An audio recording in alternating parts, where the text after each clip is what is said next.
राधे राधे, जय श्री कृष्णा। मैं सीमा सिंह बड़ों को चरण स्पर्श, छोटों को प्यार और बराबर वालों को नमस्कार करती हूँ। आज मैं आपको सावन मास के महात्म्य का 18वां अध्याय सुनाने जा रही हूँ। सबसे पहले हम देख लेते हैं कि इस अध्याय में हम कौन सी कथा का श्रवण करेंगे। सावन मास के इस अध्याय में हम सावन मास की आशा दशमी व्रत का पूरा विधान जानेंगे। साथ ही सावन मास की आशा दशमी का महात्म्य को सुनेंगे।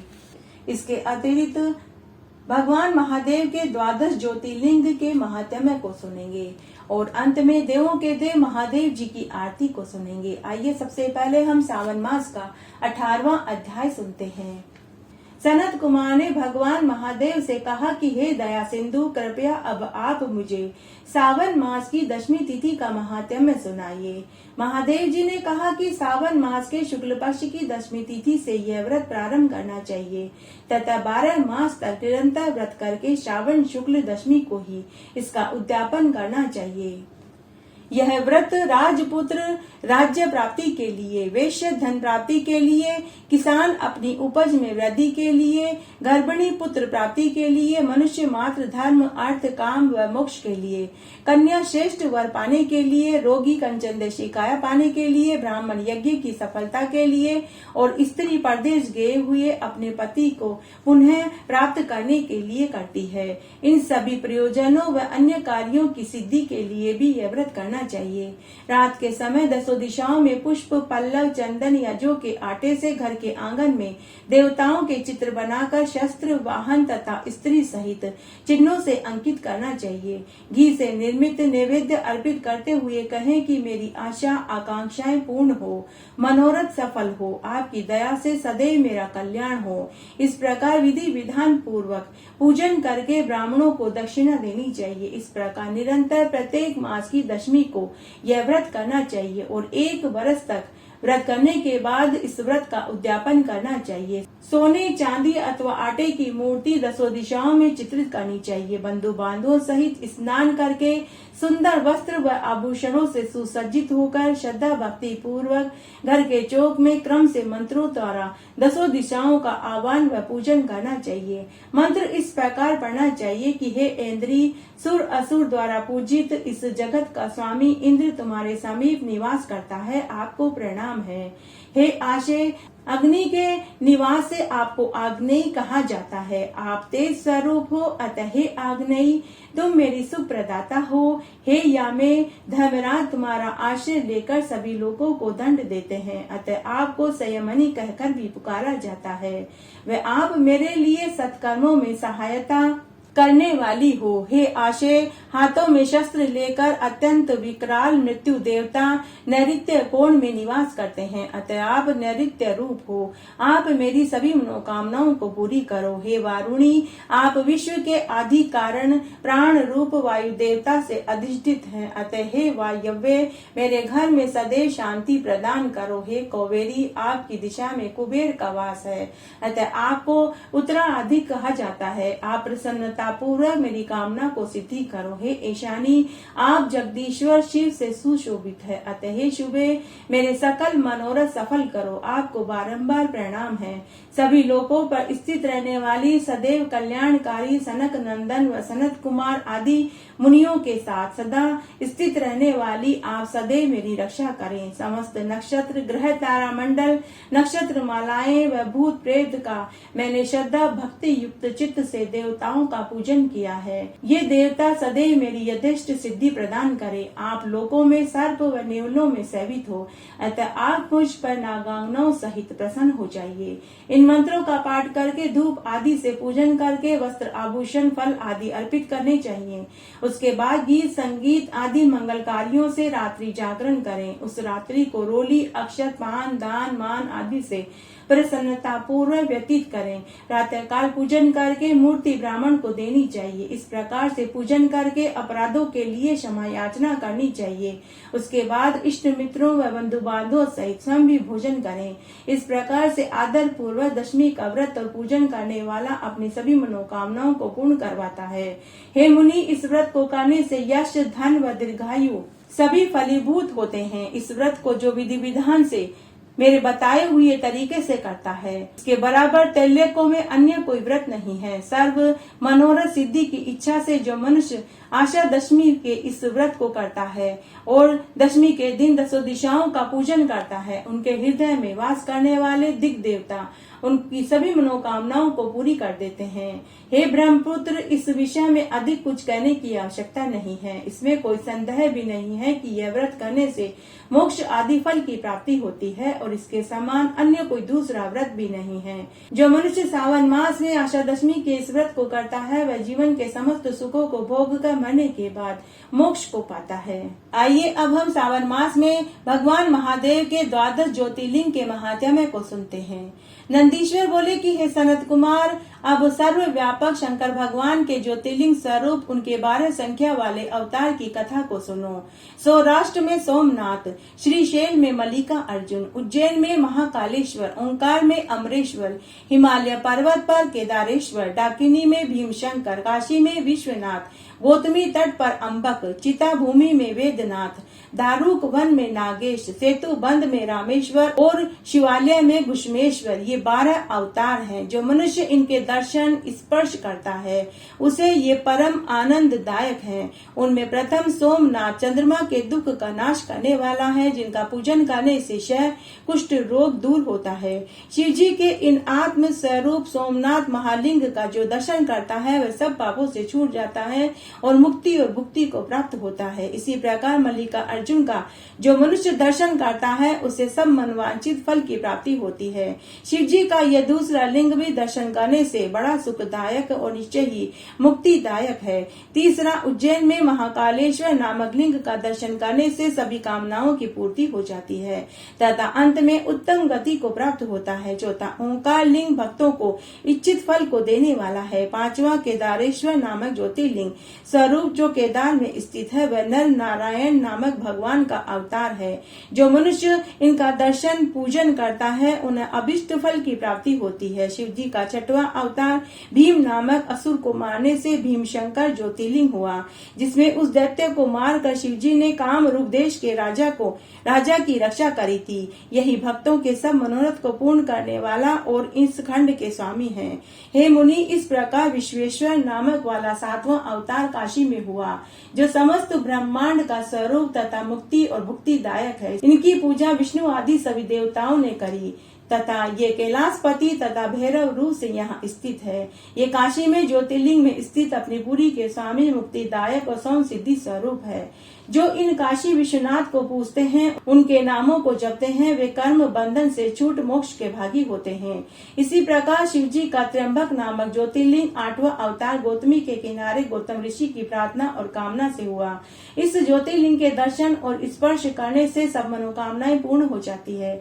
उसके पश्चात वह मुक्ति को प्राप्त होता है। 9वां वेदनाथ अवतार हुआ, जिसमें अनेक लीलाधारी शंकर भगवान रावण के निमित्त प्रकट हुए। जब रावण शंकर जी को लिए जा रहा था तब शंकर जी बहाना करके वहीं ज्योतिर्लिंग स्वरूप में चिता भूमि में स्थित हुए और त्रैलोक्य में उनका नाम वेदनाथेश्वर नाम से प्रसिद्ध हुआ। उनके दर्शन तथा भक्ति पूर्वक पूजन से भुक्ति मुक्ति प्राप्त होती है। वेदनाथेश्वर शंकर के इस महात्म्य को तथा अनुशासन को जो पढ़ता है, सुनता है, सुनाता है, वे मुक्ति और भुक्ति को प्राप्त होते हैं। 10वां नागेश्वर अवतार अयोध्यापुरी में हुआ। शिव जी के इस लिंग का दर्शन और पूजन करने से महापातकों का नाश होता है। इसी प्रकार शिव जी का 11वां अवतार रामेश्वर हुआ, जिन्होंने रामचंद्र का प्रिय किया, जो श्री रामचंद्र जी के द्वारा स्थापित हुए। इस ज्योतिर्लिंग ने रामचंद्र से संतुष्ट होकर उन्हें जय का वरदान दिया तथा उसे पार्थिव तथा सेवित होकर शंकर जी के ज्योतिर्लिंग स्वरूप से सेतुबंध में स्थित हुए। पृथ्वी पर रामेश्वर की अद्भुत महिमा कही गई है। ये रामेश्वर भोग और मुक्ति को देने वाले और भक्तों की कामना को पूर्ण करने वाले हैं। जो मनुष्य उन रामेश्वर महादेव को श्रेष्ठ भक्ति पूर्वक गंगा जल से स्नान कराता है, वह जीवन मुक्त हो जाता है। वह संसार में देव दुर्लभ भोग कर उसके बाद पर ज्ञान को प्राप्त कर कैवल्य मोक्ष को प्राप्त करता है। इसी प्रकार शंकर भगवान का गुष्मेश्वर नामक 12वां अवतार हुआ, जिसने गुष्मा को आनंद दिया। दक्षिण दिशा में देवलोक के निकट सरोवर में गुष्मा के प्रिय करने वाले शंकर जी प्रकट हुए। उन्होंने सुदह दैत्य से मारे हुए गुष्मा के पुत्र का उसकी भक्ति से संतुष्ट होकर रक्षा करी। फिर उससे प्रार्थित सर्व कामदायक गुष्मेश्वर नामक शिव जी ज्योतिर्लिंग स्वरूप से उस सरोवर में स्थित हुए, जिस लिंग के दर्शन और पूजन मात्र से अहलौकिक सुख प्राप्त हो मुक्ति प्राप्त होती है। शिव जी का यह दिव्य 12 संख्या वाला ज्योतिर्लिंग का हमने वर्णन सुना। जो इन ज्योतिर्लिंगों की कथा को सावन मास में पढ़ता, सुनता या सुनाता है, वह सब पापों से छूटकर भोग को प्राप्त होता है। यह 100 अवतार की शतरुद्र नामक संहिता सब कामनाओं के फल को देने वाली है। जो इसे भक्ति भाव से चित्त लगाकर ध्यान से पढ़ता, सुनता या सुनाता है, उसके सभी मनोरथ पूर्ण होते हैं तथा वह मोक्ष का भागी होता है। जो सब विकारों से रहित अपनी माया से भी सब भुवनों को धारण करने वाले, जिनके कृपा कोष से स्वर्ग और अपवर्ग होते हैं, जो पूर्ण ज्ञान तथा अद्वैत सुख स्वरूप है तथा जिन्हें योगी जन सदैव अपने हृदय में रखते हैं, ऐसे पार्वती को अपने आधे अंग में धारण करने वाले तेज स्वरूप शंकर भगवान को प्रणाम है। जो मनोहारी कृपा दृष्टि वाले हैं, जिनका मंद हास्य मनोहर और ताप नाशक है तथा प्रकाशमान परम सुखदायक सचिदानंद स्वरूप और पार्वती की भुजाओं से आलिंगित है, उन शंकर जी का तेज हमारा मंगल करने वाला होवे। ऋषियों ने कहा कि हे सूत जी, लोगों की हित कामना से अनेक आख्यानों से शिव जी का अवतार और महात्म्य में आपने कहा। हे तात, आप धन्य हैं। अब आप शिव जी के लिंग संबंधी महात्म्य को कहिए। हे प्रभु, आपके कमल मुख से शिव जी के यश रूपी अमृत का रस पीकर भी हम तप्त नहीं हुए हैं, अतः फिर कहिए। पृथ्वी पर प्रत्येक तीर्थों में शिव जी के जितने भी शुभ लिंग हैं, उनको तथा अन्यत्र जितने भी लिंग हैं, हम उनका महात्म्य आपके मुखारबिंद से सुनना चाहते हैं। सूत जी बोले कि हे ब्राह्मणों, लोगों की हित कामना से यह आपने बड़ा ही उत्तम प्रश्न किया है। हे मुनीश्वरों, समस्त शिवलिंगों की कोई भी गिनती नहीं है, क्योंकि पृथ्वी सहित यह सारा जगत लिंग में है, तीर्थ लिंग में है, यह सारा जगत लिंग में प्रतिष्ठित है, जिनकी कोई संख्या नहीं है। फिर भी मैं तुमसे कहता हूँ, यह सारा दृश्यमान जगत शिव जी का ही स्वरूप है। हे ऋषियों, इस पृथ्वी पर जितने भी दिव्य लिंग हैं और जैसा कुछ मैंने सुना है, वह तुमसे कहता हूँ, आप लोग प्रेम सहित चित्त लगाकर ध्यान से सुनो। पृथ्वी में ही नहीं, पाताल स्वर्ग में शिव जी के लिंग हैं, क्योंकि देवता असुर मनुष्य सभी शिव जी का पूजन करते हैं। सारा त्रिलोक शंकर जी में व्याप्त है। लोगों पर कृपा करने के लिए भगवान शंकर सब तीर्थों तथा स्थलों में अनेक प्रकार के लिंग धारण करते हैं। जब जहाँ कहीं भक्तों ने स्मरण किया, वहीं शिव जी उनका कार्य करने के लिए अवतरित होकर स्थित हो गए। लोक कल्याण की भावना से प्रेरित होकर शंकर भगवान ने अपने लिंग की कल्पना करी, जिसकी पूजा करके मनुष्य सिद्धि को प्राप्त करता है। यद्यपि पृथ्वी में जितने लिंग हैं, उनकी संख्या नहीं कही जा सकती, तथापि प्रधान लिंगों को मैं तुमसे कहता हूँ। जो इन प्रधान से भी प्रधान के प्रभावों को सुनता है, वह क्षण भर में ही पापों से मुक्त हो जाता है। ये प्रधान ज्योतिर्लिंग हैं। सौराष्ट्र में सोमनाथ, श्रीशैल में मल्लिकार्जुन, उज्जैन में महाकाल, ओंकार में अमरेश्वर, हिमालय के शिखर में केदार, डाकिनी में भीमशंकर, वाराणसी में विश्वेश्वर, गौतमी तट पर त्र्यंबक, चिता भूमि में वेदनाथ, दारुक वन में नागेश, सेतु वन में रामेश्वर, हिमालय में गुस्मेश्वर। जो मनुष्य प्रातः काल उठकर भगवान महादेव के इन 12 नामों को पढ़ता है, सुनता है या सुनाता है, वह सब पापों से मुक्त हो जाता है और संपूर्ण सिद्धियों से युक्त हो जाता है। यहाँ और परलोक में भी उसके सभी मनोरथ उसी क्षण पूर्ण हो जाते हैं। जो शुद्ध चित्त और निष्कामी है और इस प्रकार जो इसका पाठ करते हैं, वे माता के गर्भ में कभी नहीं आते।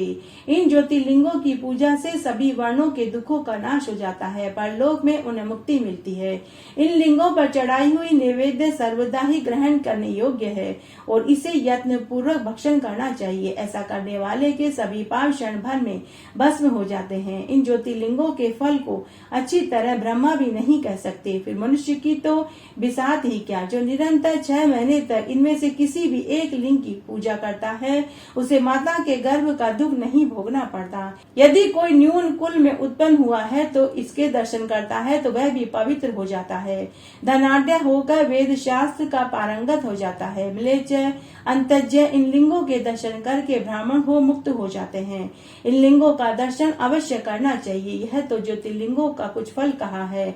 अब ज्योतिर्लिंगों के उपलिंगों को सुनिए। जहाँ सागर से पृथ्वी पर संयोग हुआ है वहाँ अंतकेश नामक सोमेश्वर का उपलिंग, भृंगु कक्ष में मल्लिका अर्जुन से उत्पन्न हुआ रुद्रेश्वर लिंग, नर्मदा के तट पर महाकाल ज्योतिर्लिंग से संभूत दुग्धेश लिंग, बिंदु सरोवर में अहंकार से उत्पन्न हुआ कर्दमेश नामक लिंग, यमुना के तट पर केदारेश्वर से उत्पन्न हुआ भूतेश उपलिंग, सहा पर्वत पर भीमशंकर से प्रकट भीमेश्वर नामक उपलिंग, सरस्वती के तट पर नागेश्वर महादेव से प्रकट हुआ गुप्तेश्वर तथा गुस्मेश्वर से प्रकट हुआ व्याघ्रेश्वर उपलिंग बड़ा ही प्रसिद्ध और सर्व कामदायक है, जिसके दर्शन करने से सब पापों का नाश उसी क्षण हो जाता है। हे द्विजों, इस प्रकार मैंने आप लोगों से ज्योतिर्लिंगों और उपलिंगों को कहा। मुख्यता को प्राप्त ये लिंग भली भांति प्रसिद्ध है, परंतु इनके अतिरिक्त और भी अनेक लिंग हैं जिनका तुम श्रवण करो। सूत जी बोले कि गंगा जी के तट पर बसी हुई मुक्तिदायिनी काशी नगरी सर्वदा ही प्रसिद्ध लिंगमयी और शिव जी के निवास भूमि है, जिसमें कृतिवासेश्वर नामक एक ऐसा अविमुक्त लिंग है जिसके निकट वास करने वाले वृद्ध या बालक उन्हीं के समान हो जाते हैं, तथा वहाँ पर तिल भांडेश्वर तथा दशाश्वमेघ नामक लिंग है।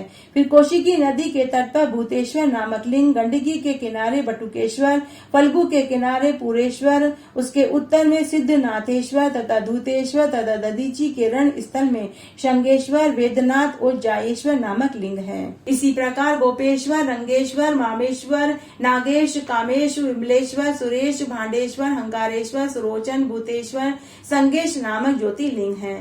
फिर सप्तका के तट पर कुमारेश्वर, सिद्धेश्वर, सोमेश नामक लिंग है।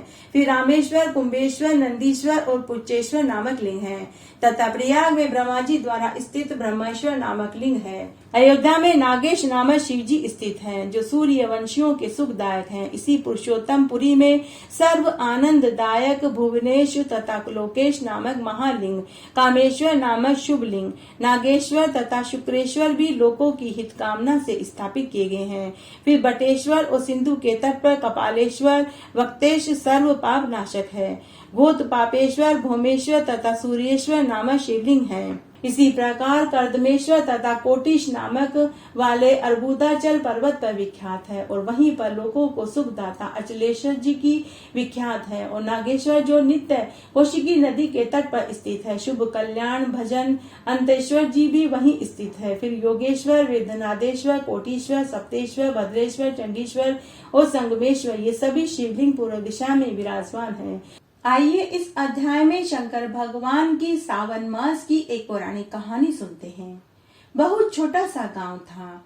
उस गांव के राजा का नाम रुद्र प्रताप सिंह था। राजा के अनेक मंत्री थे, लेकिन उनमें से राजा को 2 मंत्री सबसे अधिक प्रिय थे। उनमें एक का नाम भौम तो दूसरे का नाम सोम था। भौम बड़ा ही चापलूस प्रवृत्ति का था। वह हमेशा राजा की चापलूसी किया करता था। राजा को भी चापलूसी करने वाले लोग ज्यादा पसंद थे, जबकि सोम सीधा सरल धार्मिक प्रवृत्ति का था। साथ ही वह भगवान महादेव का परम भक्त था। वह हर सोमवार प्रदोष चौदस का व्रत करता था। साथ ही हर साल सावन मास का स्नान करता था। रोज महादेव जी के मंदिर में जल चढ़ाने जाया करता था। तब हमेशा की तरह राजा ने उन दोनों को इनाम में 5-5 स्वर्ण मुद्राएं दी। तो भौम बोला कि जय हो महाराज की, जय हो राजा जी की, जबकि सोम बोला जय हो महादेव की, जय हो देवों के देव महादेव जी की। मेरे भोले भंडारी बड़े ही दयालु हैं, वो हमेशा अपने भक्तों का ध्यान रखते हैं। यह सुनते ही राजा को बहुत क्रोध आया। वह मनी मन सोचने लगा कि यह मेरा दिया खाता है, मेरा दिया पहनता है, फिर भी मेरी जय बोलने की बजाय भगवान की जय बोलता है। उस समय तो राजा चुप रह गया। जब दोनों मंत्री इनाम लेकर घर जा रहे थे तो भौम ने सोम से कहा कि अरे भाई, हमारा घर राजा की मेहरबानी से चलता है। तुम भगवान की बजाय राजा की जय बोला करो। तब सोम ने कहा कि अरे भाई, जब तक ऊपर वाले का हाथ मेरे सिर पर है तब तक सब मिलता है। मेरा मालिक ही देने वाला है, वो ही लेने वाला है। कौन किसको क्या देता है, कौन किससे क्या लेता है। अगर मेरे मालिक की मर्जी न हो तो पत्ता भी नहीं हिल सकता। मेरे महादेव जी की कृपा से मेरा घर चलता है। इस तरह वे दोनों बातें करते हुए अपने अपने घर को चले गए। इस तरह समय बीतने लगा।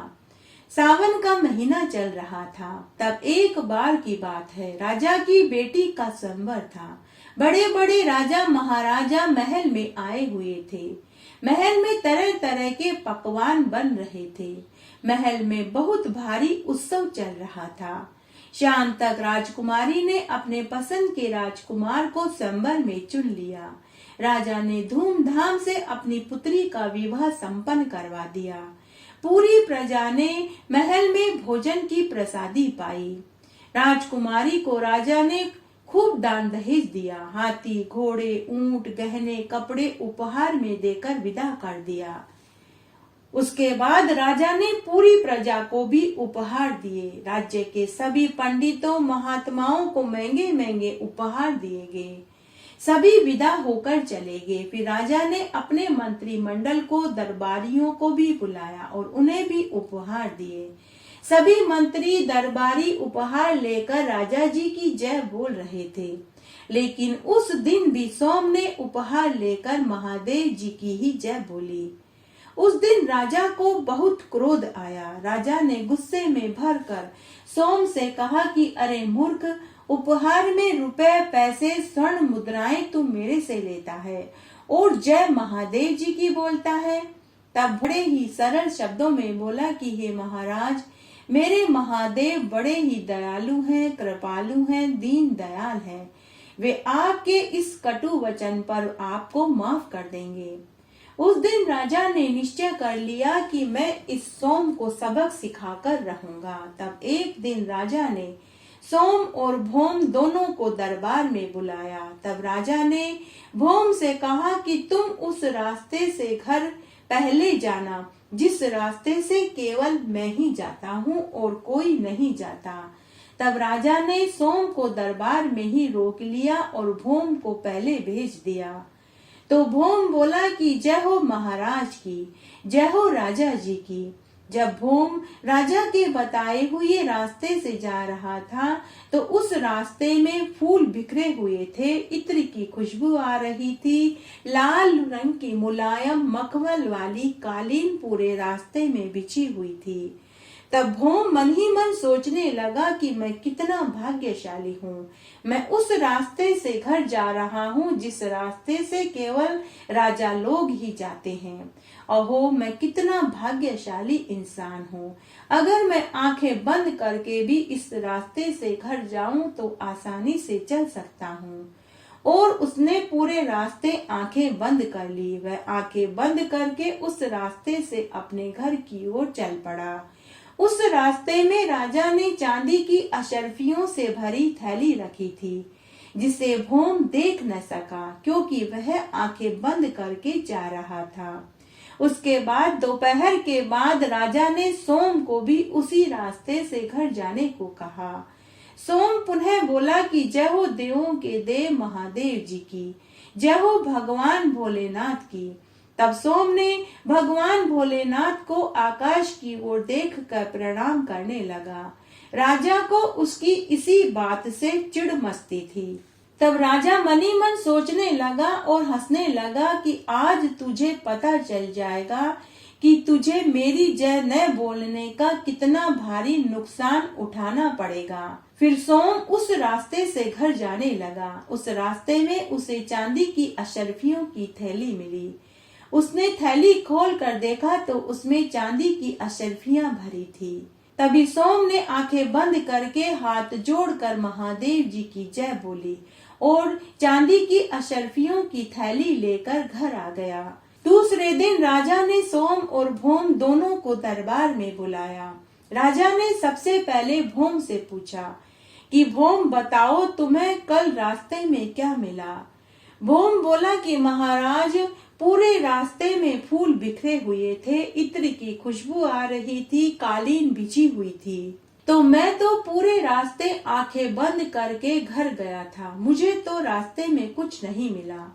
फिर राजा ने सोम से पूछा, तो सोम ने कहा कि महाराज, मुझे तो महादेव जी की कृपा से चांदी की अशर्फियों की थैली मिली।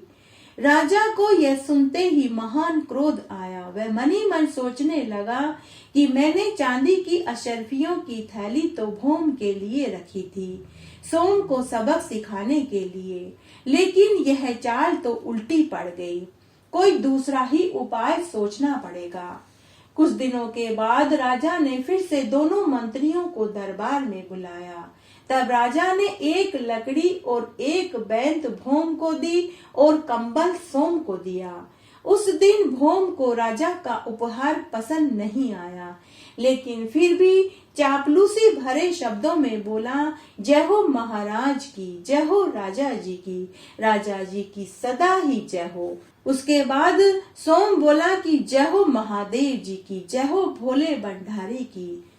हे भोले भंडारी, आपकी सदा ही जय हो। मेरे बाबा बड़े ही दयालु हैं, कृपालु हैं। वे कभी अपने भक्त को दुख नहीं देते।